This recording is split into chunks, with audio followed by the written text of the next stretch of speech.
noting I've started the recording as well, so folks got a notification. It's by design. Perfect.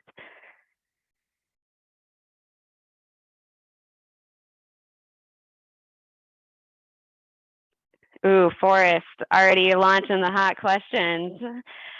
Eszter, did you want to unmute before we kick off and address that? Yes, it's Rheaply. Thank you for asking. Great question. Well, yeah, now that it's 12:02, we'll go ahead and get some of the logistical pieces out of the way before we kick off this excellent panel. So again, just on behalf of the Carbon Leadership Forum, thank you so much for joining the Chicago Hub panel. A lot of familiar faces that have attended many of these sessions time and time again. So it's great to see more folks. As folks know, we are recording this, and this will be posted to LinkedIn, which is where the Chicago Hub tends to communicate most. So we'll definitely give folks a shout once that recording is posted so you can share far and wide as well. But just wanted to say welcome. Today we've got a panel on circular economy thinking, and what's so exciting about this panel is that it's 2 sessions. This is part 1, where we'll be focusing on some really interesting perspectives across many facets of the design and construction industry with the panel team we have here, which we'll introduce in just a moment. But part 2, you're going to start to see some links coming in the chat for addressing some more Chicago specific and feasibility specific questions on salvaging, just really digging into folks who are really making some of the reuse goals possible directly in this installation market. But today we're way zoomed out. We're going to be talking about tools, emerging concepts, like what even is circular economy, and we're so excited to have this team. So I'll go ahead and introduce our panelists briefly, but you will be hearing more from them in some 5-minute sprint presentations. So get ready for that. But we'll have Eszter Csicsai today with Rheaply, who is a circular economy strategist. So thank you, Eszter, for being here. We also have Kaila Bryzgalski with Steelcase, Sustainability Marketing Manager. So already 2 really unique perspectives, and we're so thrilled to be adding Patty Lloyd, who is a huge IGA tried and true participant and leader, who is the Director of Sustainability with Leopardo companies. So with that, what I'm going to do before we jump into this panel is just quickly tee up what even is circular economy. So we have a couple definitions that we lean on in the industry. The first is from the Ellen MacArthur Foundation, who is pivotal and just pretty much noting that circular economy is just stopping waste from being produced in the first place. We won't go through all of the different variations of that, but just noting that we're talking about reducing demand of waste in the first place today. And if you're with the AEC industry, you might be familiar with the A&D Materials Pledge, which was recently adopted by the AIA.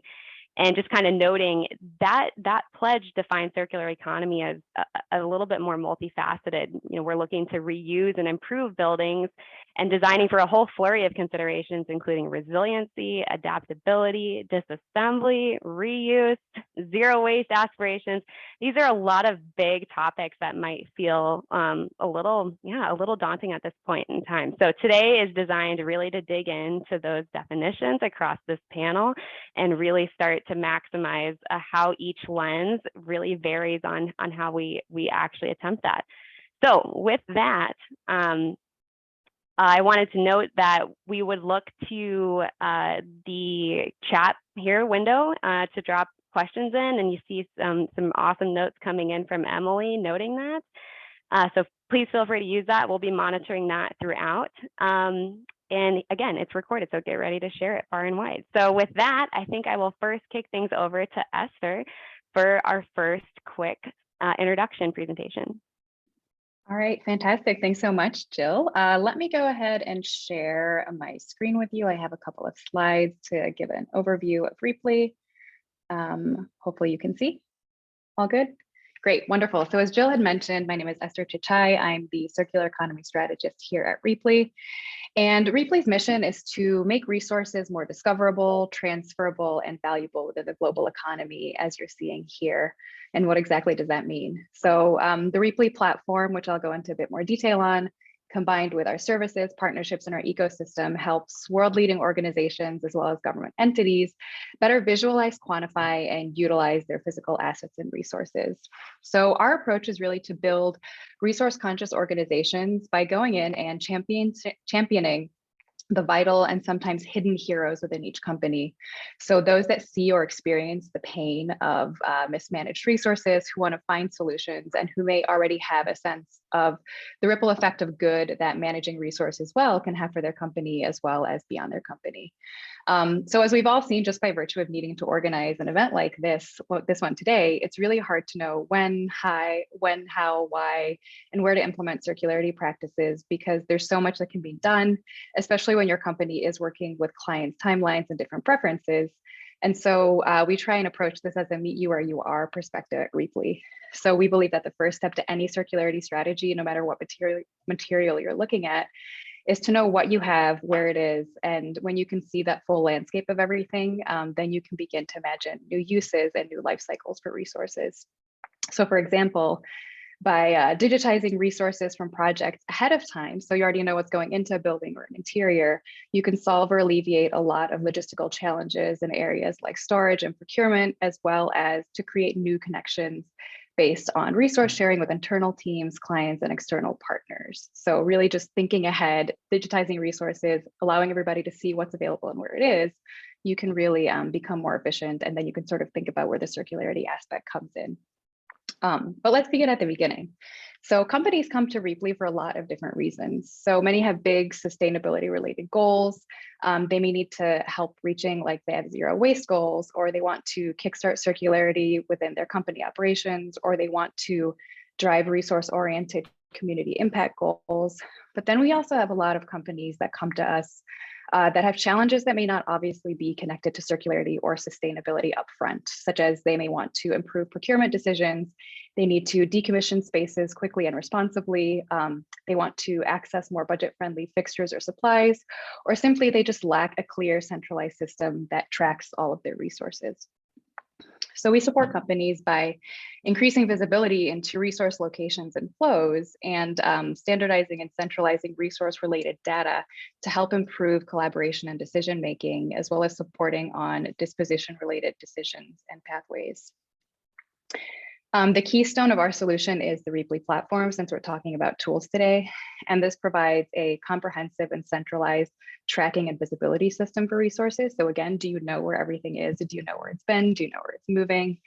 It also includes a marketplace functionality for transactional sharing of resources to keep them in use longer. And this marketplace functionality can be both internal within a company, and it can also be external to outside connections or partners. And we also provide real-time reporting to help assess progress and engagement of what's happening with your resources on the platform. We also have a comprehensive system for inventory management that makes it easy for companies to know exactly where everything is at once, leveraging things like QR coding and part or component level detail.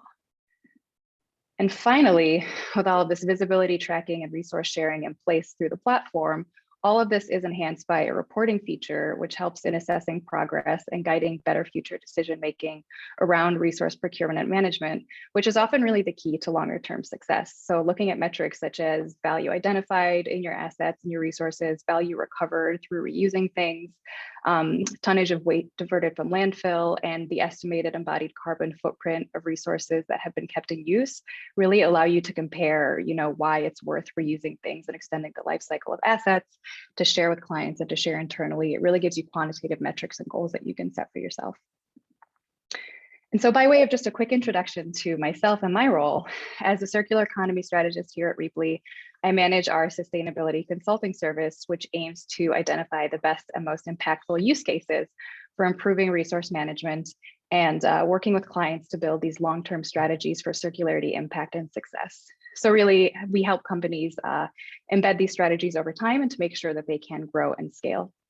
And so as you've sort of seen just very briefly, at Rheaply, we've created a technology that's helping companies to really shift their mindsets around the value of their resources. And that creates building blocks for circularity. And those changes will often begin with support, such as the sustainability consulting, so we can identify and champion the resource conscious people within a company, create connections and collaboration among teams that are approaching resources from different directions, help them understand what they're already doing that increases the chance of success in the long run and where they may need a little bit of extra support. And finally, we serve as guides, really, and we provide them with customized roadmap on their circularity journey to, again, make sure that there's this long-term success in the crosshairs, everybody knows how to plan, and that there's a plan for scaling externally and internally in their organizations. So I'll say a bit more about that later too, but that's a brief introduction to Rheaply. Excellent. Thanks, Eszter. Kaila, I think we'll come over to you for a similar sprint.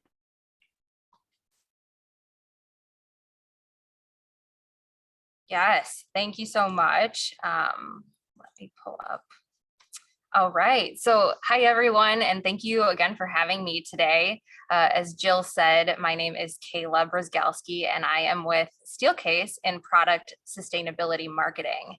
And I'm very excited to join in the conversation about circularity, but representing the manufacturer's point of view, which is a bit different than Eszter and Patty. So just in case you aren't familiar with Steelcase, we are a workplace solutions company based out of Grand Rapids, Michigan, and that is where I am sitting today. And actually in this photo, I sit just beyond the wall with all the holes there in the Innovation Center. And I'm very happy that we don't in fact have snow on the ground today. Hey, Kaila, I just wanted to know if we don't see the screen quite yet, but you also have a snowy potential background with that meeting pod. So just wanted to double check. Thank you. Yes, Michigan and camping go hand in hand. So give me 1 second.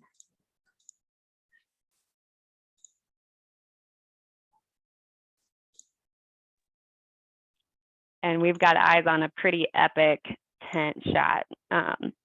Better is possible. Perfect. Awesome. Thank you so much, Jill. All right. So better is possible. That is what we believe here at Steelcase. So we are a very product-centric company, and we've been around for almost 100 years here at Steelcase, and we truly strive to help people do their best work by providing the best solutions. So if you can believe it, one of our first products was a fireproof steel trash can, hence our name Steelcase, and it was named Victor back in 1914. And so following the theme of today, we have evolved that product into Victor 2. And on the right-hand side, you can see there are different interchangeable inserts that enable plastic, compost, mixed waste, paper, aluminum, returnable, and glass recycling and disposal, helping better homogenize the waste streams and collection of them. So I share that with you because waste and waste diversion truly has been at the forefront and DNA of Steelcase from the beginning.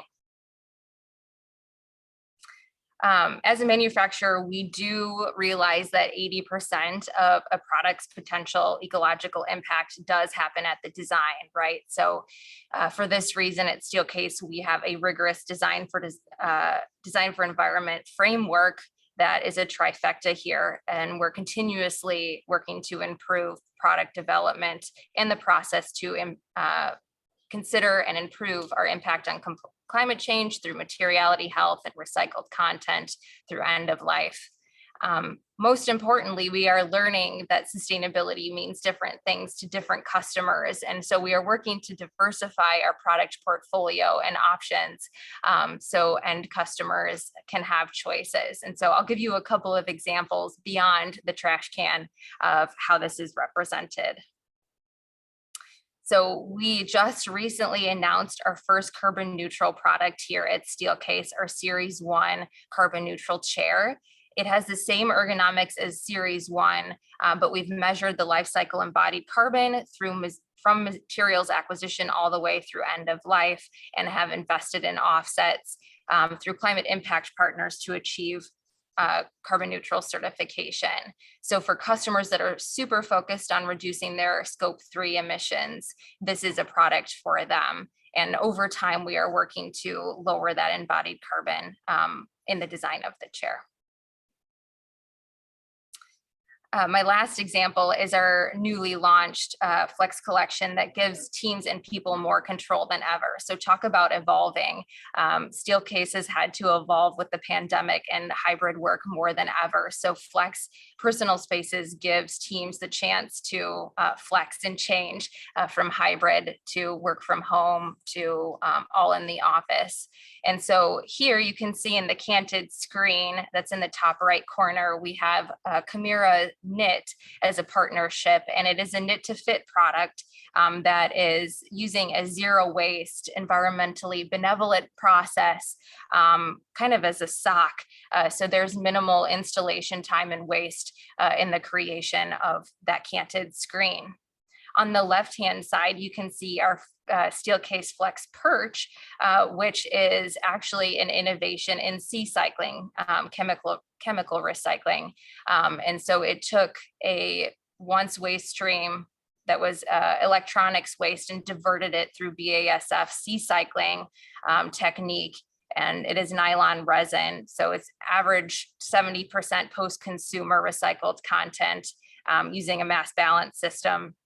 And voila, we have Flex Perch. And so it also has a bit of an S in the ES&G story as well, because you can see there are a bunch of different colors that come about due to the interchanges in production. And so rather wasting that, Steelcase has donated that to schools through our social innovation program to represent the inherent messiness that happens in change. And lastly, maybe at the corporate level, it's important to note that Steelcase is doing a lot to lower our absolute emissions for scope 1 and 2. So we're using tools like RECs, right, and carbon offsets to supplement while we do the hard work to reduce absolute emissions. And so if you have any more questions, here is my contact information. And then also Lisa Malinowski is our Steelcase Chicago area architect and design manager, and her contact info is up there, and she's also on the call today. So thank you for having me. Thank you, Kaila. Excellent. And we've got Patty rounding out the intros here. Whenever you're ready, Patty.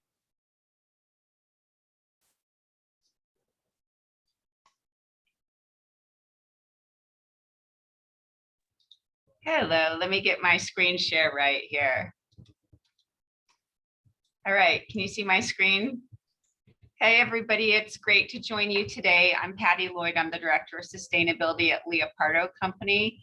We're a general contractor that's located in Hoffman Estates. We're currently working all over the nation. We have an office in Chicago as well as one in Florida.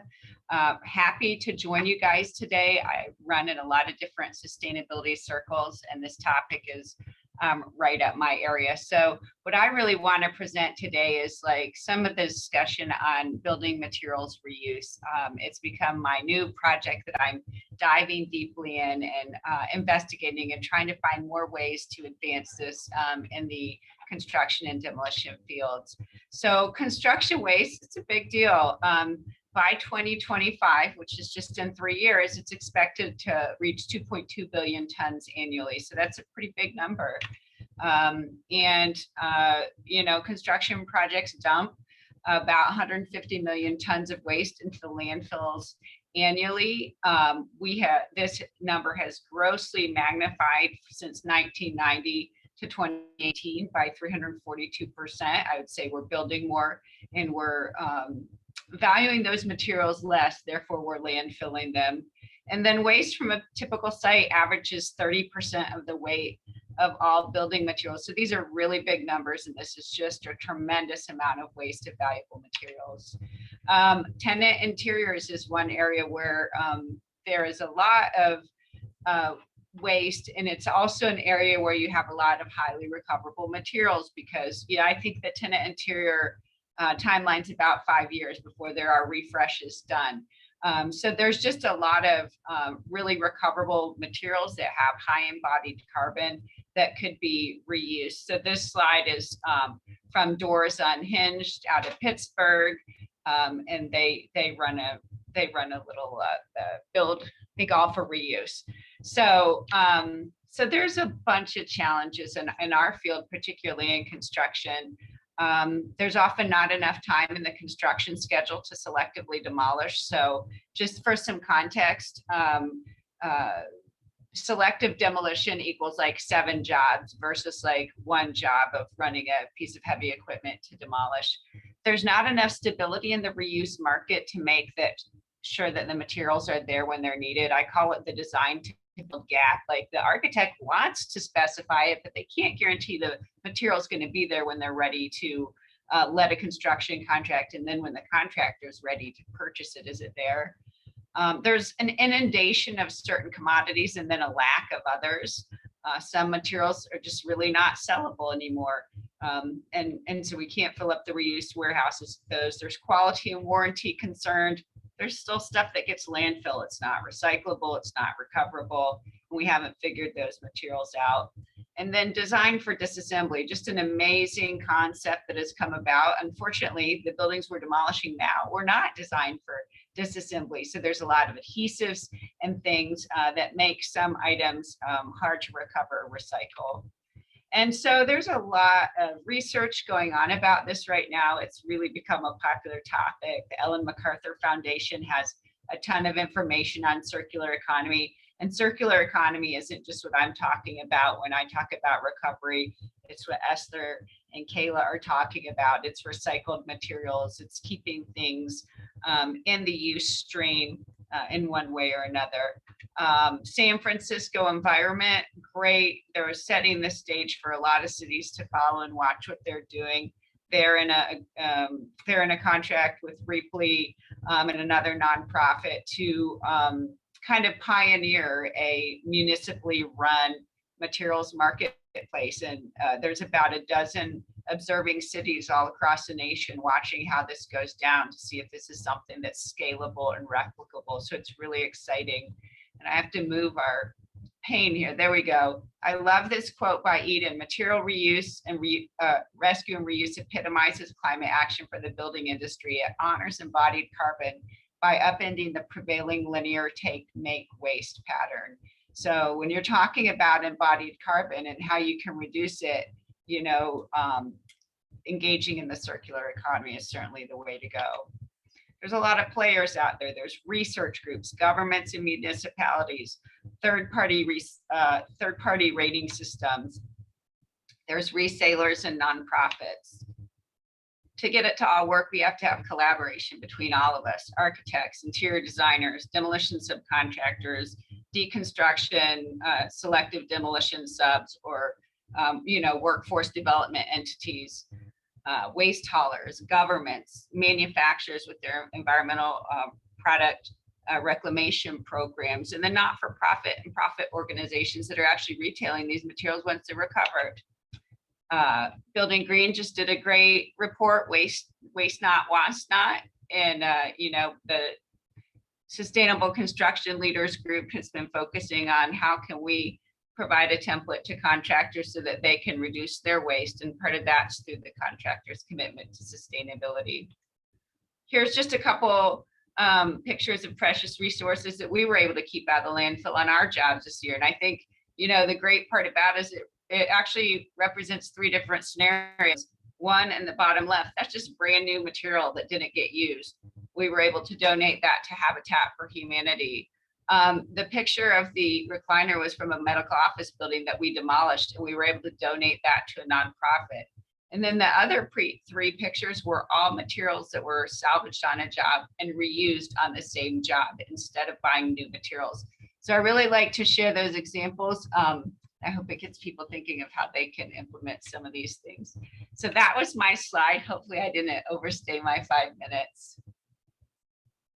No, incredible. Thank you, Patty. So team, hopefully by now you've seen some pretty wild perspectives on circularity and pretty broad perspectives by design, because I think there's still a lot, obviously, that we're all learning live. So we're going to jump into some seated Q&A. But as Emily mentioned in the chat with the Carbon Leadership Forum, definitely pop any questions you have in. We'll be monitoring that for kind of the last 10 minutes or so. So Patty, since we just concluded with you, I'd love to start with you with this question. And we're going to kind of set the table on circularity even further. Are we at peak demand for circularity right now? Is there kind of a new priority, that a never before seen priority, maybe you could call it? If this was the peak, I would cry. We're at the beginning. We're the first wave of the tsunami, and that wave needs to get really, really, really big. So no, I don't think we're at the peak. I think we're at the beginning where really meaningful conversations and work like we're all doing is really starting to occur. But we need to get scaled in a big way and have maximum impact. Yeah, and Eszter, I'd love to bring you in on that one too. Like, you're facilitating some pretty big moves here. Would you agree? Yeah, I would absolutely agree that there's definitely been an increase in it, and it's very welcome that there is more interest, but I think we're far from peak demand at this point. As I sort of touched on in my intro, a lot of the needs that we see reflected in our clients that we work with are not even necessarily directly connected to circularity in the way that our buyers are framing them. However, you know, the concerns that they come to us with, which are around operational efficiency and cost savings and wanting to get more creative with their materials, those are problems that can directly be solved by taking circular approaches and extending the life cycle of their goods. So I think that as more companies begin to see the longer term cumulative impacts of smart resource management and efficient resource management, as well as resource sharing. And also as more companies, unfortunately, come to sort of feel the pinches that are driving companies to seek out smarter resource management in the first place, I think this kind of interest will only continue to grow. And I think it is really important for those that are right now sort of earlier adopters of the circular economy perspective to keep driving that forward, to keep naming this circularity, because circularity is very much a team sport. So if we're able to connect the needs with the solutions from that perspective, I think it'll go a long way. And how about Steelcase's perspective, Kaila? What do you think?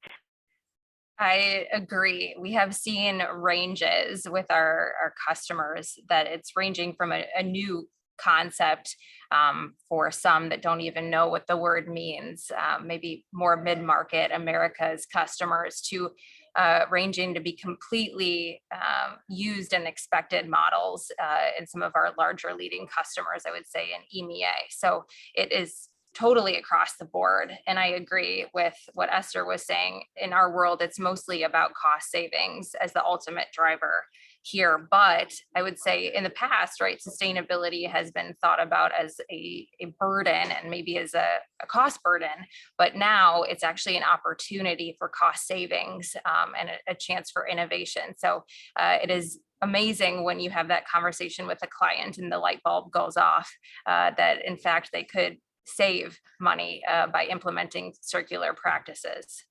But I would say, no, we aren't at peak demand. And I agree with Patty, I hope we're not, but it is evolving fast. And Steelcase knows that we need to come up with a solution soon. Well, and Kaila, addressing costs and you know, your client lens, which of course, every panelist here has such a different client that they're kind of beholden to. Is that what you bring up first when you're talking with clients? Is that the main circularity talking point? Is there's cost savings to be yielded? I would say it depends on where the direction is going, right? Like we always try to go into the conversation with a customer and say, what does sustainability mean to you? And that range is, again, all across the board. Materiality health in our products is probably number one. And then recycled content and ocean-bound plastics, because that has a bit of the emotional pull, right, with the turtle and the plastic straws, right? And so it depends on what they bring up first. And I think it kind of ultimately always goes to cost. Eszter, Patty, is cost up first with clients, or what do you bring up first when you start to discuss circularity? mean, I can take this one first. I think for us, it's really in order to think about circularity holistically, and again, to think about this being something that's embedded in a company's operations in the long term, we're looking at everything. So certainly clients come to us because they are looking to reduce costs, they're looking to reduce waste, they're looking to get an understanding of the embodied carbon footprint of items that they may not necessarily want to buy new, things like that. But the very first thing that we'll talk to them about, and especially from my sustainability consulting lens, is what are your operational foundations, and how can we connect the dots there to help you reach whatever goal it is that you'd like to reach working with us, and which pieces of those are the elements of circularity that will sort of move you forward. And when I say, you know, building blocks and foundational pieces, I mean, what do you have? What kind of assets do you have? Where are they? What condition are they in? Who do you know at your company has a need for these kinds of things and can't have that need met right now? Who wants to get rid of things? How connected is your company internally? Are teams talking to each other? Are teams aware that they could potentially be sharing needs and solutions with each other? And so when you start to dig into these pieces that are very unique to every company, these very operational pieces that may not immediately be connected to circularity, you start to be able to draw out what does a current resource life cycle look like within the company. And then you understand where are their blind spots, where are their inefficiencies, where is the need that you've expressed in the first place, where is it coming from, and how can we fix that? How can we design circular solutions to help fix that? But the beginning, before even getting, you know, the whole change management piece of circularity in there and implemented within a company, is always just seeing how can we gather the information that we need to increase the visibility and the communication around resources, and how is that unique to that particular company. I'm probably not as client facing as Eszter and Kaila are, but I usually am leading with the rating system. If the project is pursuing a rating system, those are the first circularity discussions we're having. But I think what's really come to light recently is if they're a publicly traded firm and they have ESG criteria, you know, I can hear this client, it has a project, and I can automatically say, okay, they're going to be tracking waste from us, because that is one of the first things they're going to ask from the contractor in order to feed their ESG documentation. And so that's actually a really meaningful metric, because we can talk about recovery and salvage, we can talk about recycling, and we can literally divert thousands of tons of waste from the landfill, which is a really big deal, really impactful. So for me, it's not cost. I don't really live in the world of money, and that's the way I like to keep it. So, you know, our estimators and pre-com people get to deal with that, but I'm more coming in with the environmental impacts to the conversation.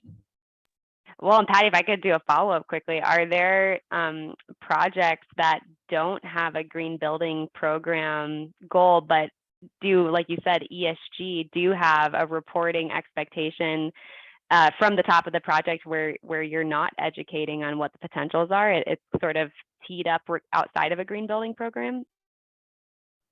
I mean, internally, our people are starting to become aware of these opportunities. I had someone email me today that says, we're going to demolish this 2-story brick building. There's no requirement from the client. There's no green building. Let's try to figure out how we can salvage that brick.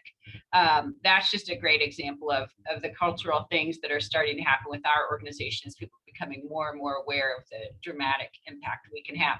I also want to, not that you asked me because you didn't, but I'm just going to plug my own question that I want to answer here is, you know, one thing that hasn't really come up a lot, but I think is an extraordinarily relevant point as we're all dealing with supply chain issues and material shortages. You know, there's going to become a material tipping point or a material overshoot where we've used about as much raw materials as can be extracted. And so at that point, whenever that point comes, where will our materials come from? It's going to have to be, we're going to be mining landfills unless we get smart about it now and start pulling these usable materials out now. And that's kind of a doom and gloom perspective, but it doesn't have to be. You know, we can be smart about it and change it as an industry and as a people now before we get to that point. Buildings as material banks, right? I think is the BAM for It is. Yeah, I love because every client is so different. I just love kind of sticking to that where the demand from clients as opposed to this groundswell of I guess I'll call it eco warriorism from within teams who are very, you know, pressing teams to be responsive to this? I mean, Eszter, I guess kind of with, you said you were very responsive to goal setting tied to accountability right off the bat, knowing what that resource audit is. Like, could you kind of speak to how often are you seeing people be able to connect you to some of that hard data right off the bat versus how often are you crafting that process for them internally? Yeah, that's a great question, because a lot of the times it is that is in so many different places. So if, one of the things that we do during the sustainability consulting period is try and establish these reuse baselines for people. So as you're comparing these different use cases, are there different assets that you're looking to kick off a pilot program? Are there different types of reuse that you're looking to implement? How can we actually compare them and tie that back to the goals that you've set? So, and what we see in a lot of the pain points too is that different types of assets are tracked in different systems. So often everything is in people's emails. There's no centralized tracking for anything. And so everything is being pulled together from a lot of different departments that may not ordinarily be talking to each other. And so it is, this is such a person-powered process that requires a lot of hands-on change management. For a lot of companies, it is helping them sketch out, do that stakeholder mapping internally is, these people all need to be involved from these teams. You may not have thought it, but they're all handling assets at different stages in their life cycle. So they all have the different pieces of data that you need, whether it's comparing the procurement costs, the disposition costs, whether you're thinking about, the value that's been identified on the platform and sort of what that tells you about the health of your procurement strategy. It can absolutely be hard to get those raw numbers in there easily. So a lot of that is definitely helping to think through a strategy that's going to be the foundation of how they scale their circularity program down the line. So just to contextualize it, would you say 50% starting fresh, never before have a process identified, and 50%, really in the mix of having something defined? I would say it really varies company to company, especially depending on what their success metrics are. So a company that comes to us and they already have, they're trying to get true zero waste certification, or they already have some sort of operational waste diversion goal in place. They'll already have processes in place to get that data. But if they're talking about operational efficiency and everything is very siloed, then they wouldn't. So I would not put a number on that. I would say it varies a lot based on who the client is. And we work with a variety of, really large Fortune 500 companies, as well as municipalities. And the use cases are just so different across the board. But I think it's safe to say that everybody could use a little bit of help connecting the dots. Excellent. Got it. And Kaila, how about what you're seeing on manufacturing? Like green building program driven, client values driven? Is there a kind of a dominant factor you're seeing? Green building for sure is top of mind. I think end of life requests and partnership programs, redistribution, resale, like all come up. It's interesting, as a manufacturer, we are toying with the idea if, we are responsible for finding that outlet, and I think we are, but there are also partnerships like with Rheaply and beyond, right, that are also suited to help with this. And so how do we evaluate the best business models to be able to handle that? Because over our 100-year lifespan, it hasn't been such a hot topic. Again, I think we're just starting to travel up the peak, I guess. It seems like what we're hearing is a lot of this is still rooted in education. And before we jump into how these specific tools or experience with specific tools helps solve some of the education gap. I mean, there's still a lot of education that goes down before those tools are even introduced. I'm just kind of wondering, maybe Eszter, we could start with you. What's that process navigation, road mapping, tied specifically to education? What does that look like? If you haven't, I know you've spoken to it a little bit already, but any other detail you'd want to add? Yeah, definitely. I mean, the educational element isn't necessarily, presenting our clients with a presentation on circular economy 101. I think it starts even further back than that. I think it's what do they need to know about themselves, and what do they need to know about what are the very basic things and the ways that your company needs to work that allow you to manage resources more efficiently in a more circularity oriented way. So a couple of things that I touched on, is it stakeholder mapping? Is it even knowing which people throughout your entire global company are interacting with a single asset during its lifetime? Just starting to put the lens like that, making more of a philosophical education for how to approach the asset and how to see the asset sort of connecting together different pieces of your organization. Even that starts to sort of reassign what value is when it's tied to a certain resource, even a single item, and the impact that it has on your organization from procurement through disposition and potentially beyond if you're reusing it. So the education is really on sort of changing that mindset from the beginning.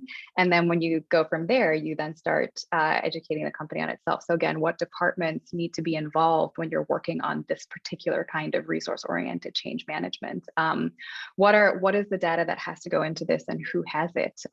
Again, thinking about calculating those baselines so you can identify what's the lowest hanging fruit to make the biggest impact and what's the actual impact that you want to be making at your company. And so whether it's working with a company to sort of map out visually how all of this looks, whether it's working with them on internal educational resources for their own teams to sort of help them get up to speed and to help develop a strong strategy, it is all very internal facing, again, to sort of build those foundations and to really start to shift the thinking around why this is necessary and how it connects up to company level goals. Makes so much sense why the consulting arm is such a powerful arm in that case, and especially when it's tied to a tool like Rheaply. Like Patty, how about you? Like education, the audience is totally different, like you mentioned. Anything you haven't touched on already? I think, a lot of clients will hire us with the anticipation that we're going to bring those skills to the table and we're going to educate them on these things that they don't know about. They know they have to do it. It's been very clear that they have to engage in some of these circular activities through their building design, construction, and demolition.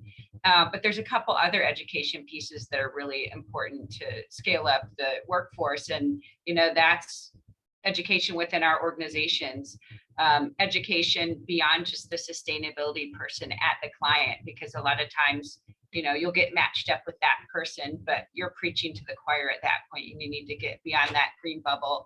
And then thirdly, education of your trades and some subcontractors. I recently had someone say to me, like, any demolition sub can do selective demolition or disassembly. And I would beg to differ. There's a new and different skill set with a lot more thoughtfulness involved. And so I think the education actually goes from the trades at the beginning all the way up the chain through the client to get that cultural change. And then I would also like to say that, and I think Eszter, you hit on it, but for many, many decades, there was this idea that only new was good.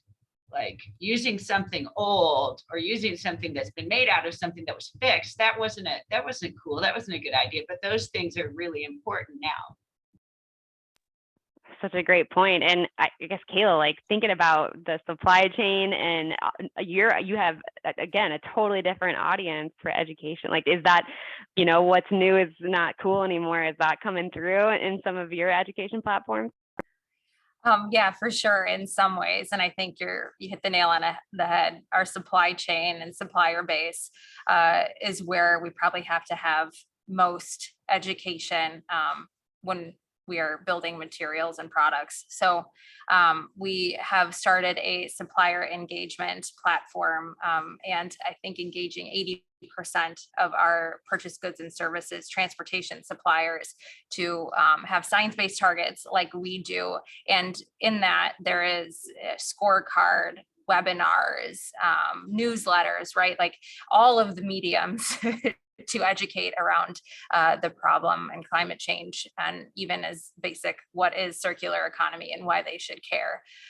So we have a strong education and research arm here at Steelcase, and we like to play in that space. And so that is something I think we're pretty good at. And I think we're seeing a lot of our suppliers and even customers are coming to us asking questions. I would say even I liked, Patty, what you said, the green bubble.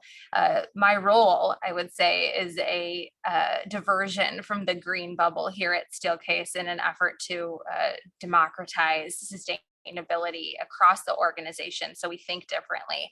I'm in marketing, right? And I'm not in sustainability. So just the sheer fact that that exists is a different way of thinking and educating cross-functionally about the importance and actual benefits that a circular economy and redeployment of assets can have. That's such a great point. Wow. I didn't even think about, it's kind of alternative roles and non-traditional approach here. So we are going to pivot to tools, which is kind of the main topic for circular economy here. And so for these questions, we're just going to kind of open it up across all three panelists. And, if you have experience with one tool or not, like totally feel free to pipe in. Otherwise, we'll move along to the next one. So up first, emerging topic, as we've already heard today, and thanks, for taking us through how emerging it really is in practice and in concept. Is there anything that truly ties together goal setting, planning, and execution at this time with circular economy top of mind?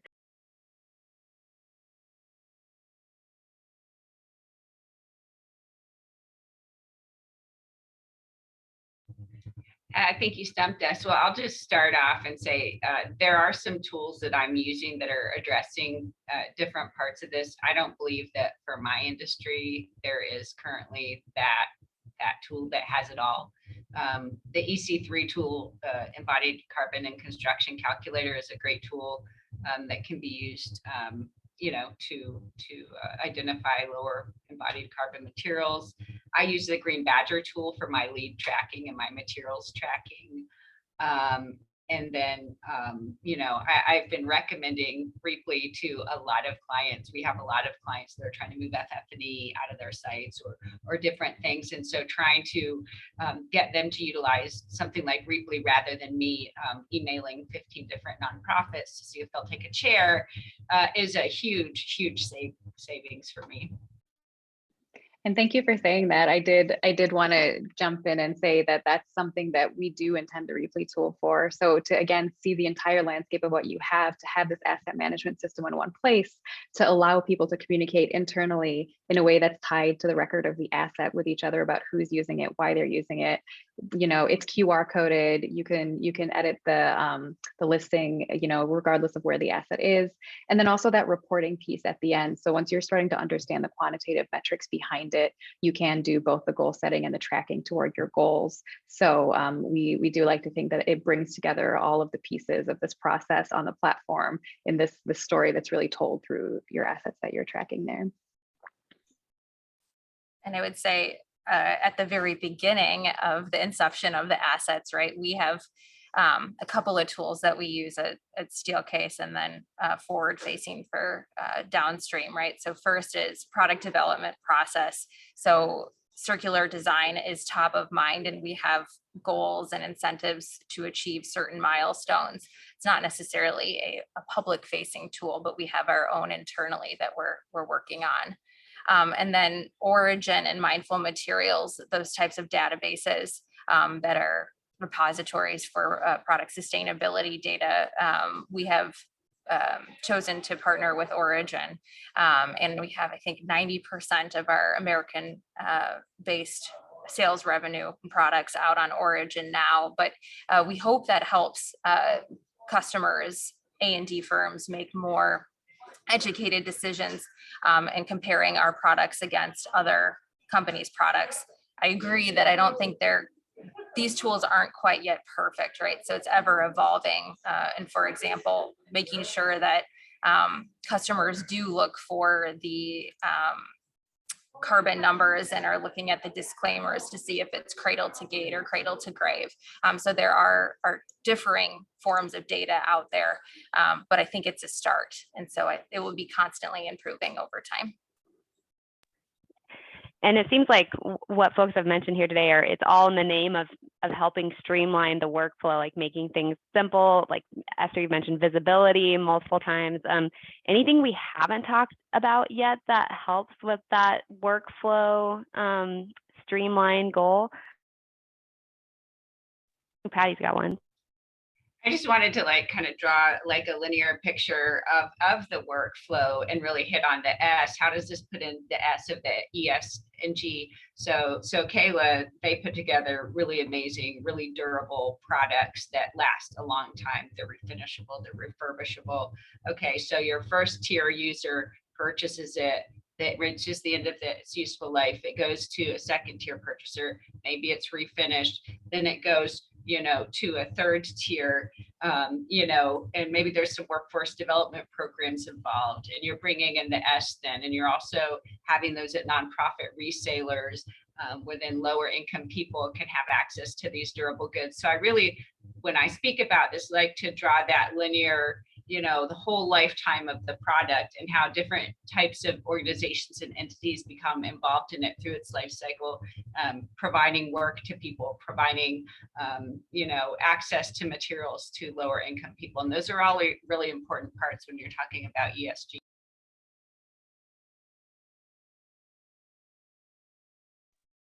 That's a great point, Patty. Thank you.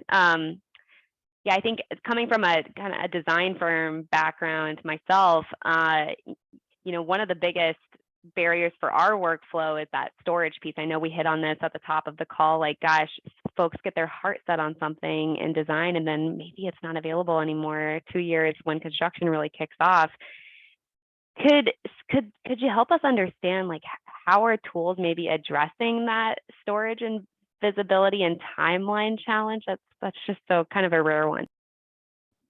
Yeah, I would love to jump on this one by giving the example exactly that Patty had pointed to in her presentation, what's going on between Rheaply and the city of San Francisco. So it's a great example of this. The city of San Francisco is sponsoring a Bay Area building materials marketplace on the Rheaply platform. And so the idea is to, of course, build this robust materials exchange network for built environment materials, starting in the Bay Area and then hopefully growing to other regions over time. And so the way that this marketplace works is also exactly how sort of Patty had outlined it in her previous response, is that it's bringing together a lot of different stakeholders in one place. So everyone who would be involved in every step of the process of this asset's life cycle is now sort of consolidated in one location to put their needs into the marketplace and to see what's available in the region. So it brings together built environment professionals like architects, designers, contractors, construction companies, refurbishers, and more. And it centralizes a regional record of materials that are coming out of deconstruction projects so that they can be reused by others on subsequent projects. And so, of course, when you're thinking about something like deconstruction or decommissioning a space, obviously the architects or the contractors don't own the assets and their clients don't necessarily want to store them after they're done with them. But if anybody working on this deconstruction can identify what materials will be coming out of buildings or spaces so that later design firms can claim them and can already several months ahead of time plan to integrate these materials into their design, 6 to 12 months out. By the time the buildings do come down or the spaces are decommissioned, the people who need the assets can claim them off of the platform. And so all of these disparate tracking systems are centralized, and the need for storage, which is traditionally such a hurdle, like you'd mentioned, Jill, is sort of preempted or greatly reduced just because there was greater visibility and just a much larger timeline because these communications were centralized. And I hate to ask it, but have you started to see any battles over certain products as a result? Folks planning to stake their claim on a product now that it has that level of visibility, or maybe not quite yet. It's early days. I think we would all love to see something like that. We would love to see the amount of interest that people are coming there, that they're integrating this kind of forward-thinking planning into their strategy, that everybody wants that same door, or everybody wants, those same carpet tiles or anything like that. So we'll keep everybody posted as we move forward. It's exciting times. Yeah, Kaila, how about you too? Like any storage complexities and visibility complexities that are unique to the manufacturer perspective? not particularly, but I think it's Steelcase, we're a lot of B2B, right? So we have our whole dealer partner network, and a lot of them have good storage capabilities that Steelcase ourselves might not. And so we've been able to leverage our dealer network for some client asks. But again, I think there are companies out there like Rheaply and beyond that can help with alternative creative solutions. So still in the early ages for Steelcase. And that kind of security and liability piece of the puzzle is so unique. And gosh, Patty, I can't help but think you have thoughts on storage in terms of if it is being hosted, like how do we navigate that discussion? Yeah, I have not seen in our area yet anything anywhere that you can store for extended periods of time. I think it's just a gigantic gap in the industry, and it's a problem that has to be solved. And so again, you're doing your design to the build gap, which, as you said, can be a couple years. So the times that we've installed the reused or salvaged or recovered materials hasn't been tremendous quantities that have needed massive storage, and it hasn't been something that needs stored for a couple years so that it's available when you're ready to build the project. But I think that the industry is starting to think in these ways, and clients are starting to think in these ways. Does the client need to buy it up front and hold it themselves if they really want it in their project? You know, does the architect work something out with the provider of the materials? I don't know the answers, but I'm glad that these conversations are starting to come up. Excellent. Well, we are going to jump to the chat questions, and I see we got some answers coming in live as well, but I wanted to just open it up to all three of you here as well. Like any in one indicative and complex, it says example of design for disassembly from our friend Jim. Great note there, Patty, on mechanical fasteners instead of adhesives. Except I used it in reference to studs, which is like totally a horrible juxtaposition of two things. But yeah, I think some other great examples were coming up in the chat about that as well.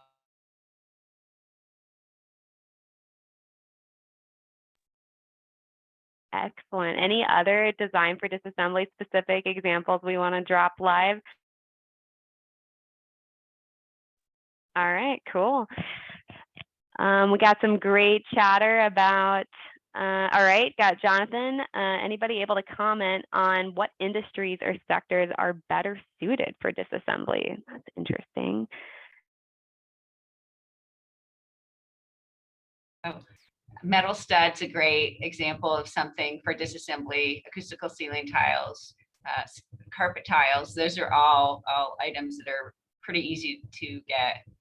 And then for the fastening, you know, I don't think anybody's figured out how to do a countertop with a laminate top without an adhesive yet, but starting to think about how these things are going to happen. I would just add, you know, modular and prefabricated walls versus drywall.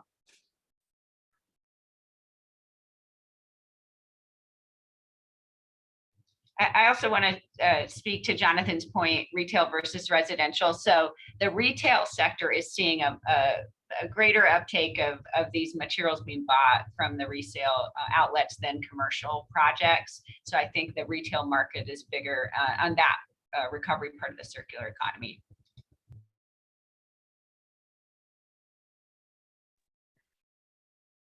Can you talk about the tension between durability and modularity? Interesting. It's real at Steelcase for sure, because we design for durability, right, and longevity, and we want our products to last a long time, but we also want them to be modular. So it is exactly a tension and trade-offs that we have to consider in our design.